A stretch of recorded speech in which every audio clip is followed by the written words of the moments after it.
တွေနဲ့ဝန်းရံထားတဲ့အေဂျင့်တဲ့တောအုပ်လေးတစ်ခုရှိတဲ့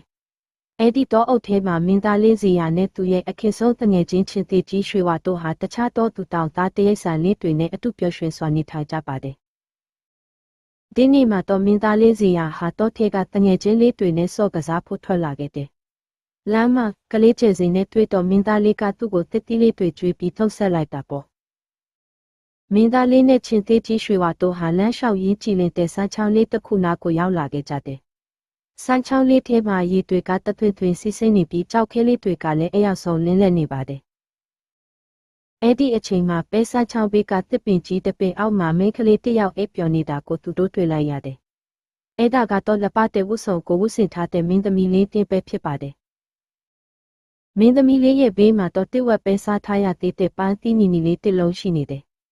ချင်းသေးကြီးရွှေဝါကပန်းသီးလေးကိုအနံ့ခံကြည့်ပြီးမင်းသမီးလေးပါလို့အိပ်ပျော်နေတာလဲဆိုတာကိုစဉ်းစားနေပုံရပါတယ်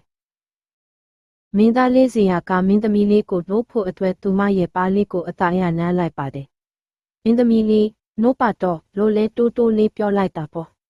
။မင်းသားလေးရဲ့အနံ့ကြောင့်မင်းသမီးလေးနှင်းဟာမျက်လုံးလေးတွေကိုအသာရပုတ်ပြီးနှိုးလာခဲ့တယ်။သူမရှိမှမင်းသားလေးကိုတွေးလိုက်ရတော့ကျမပဲကိုရောက်နေတာလဲဟင်လို့မေးလိုက်ပါတယ်။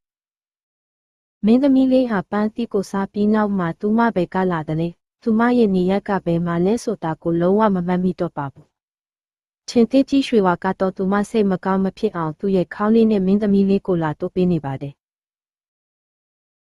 မင်းသားလေးစီယာကမင်းသမီးလေးစိတ်မပူပါနဲ့ကျွန်တော်တို့နဲ့အတူဒီတော့အုပ်လေးထဲမှာပဲနေပါလားလို့ဖိတ်ခေါ်လိုက်တယ်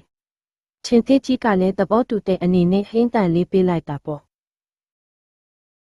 အဲ့ဒီနေ့ကစပြီးမင်းသမီးလေးနှင်းဟာမင်းသားလေးစီယာချစ်သေးကြီးရွှေဝါတို့နဲ့အတူတော့အုပ်ထဲမှာပျော်ရွှင်စွာဆက်လက်နေထိုင်သွားပါတော့တယ်သူတို့အားလုံးဟာခွဲမရတဲ့တငယ်ချင်းကောင်းတွေဖြစ်သွားကြပြီပေါ့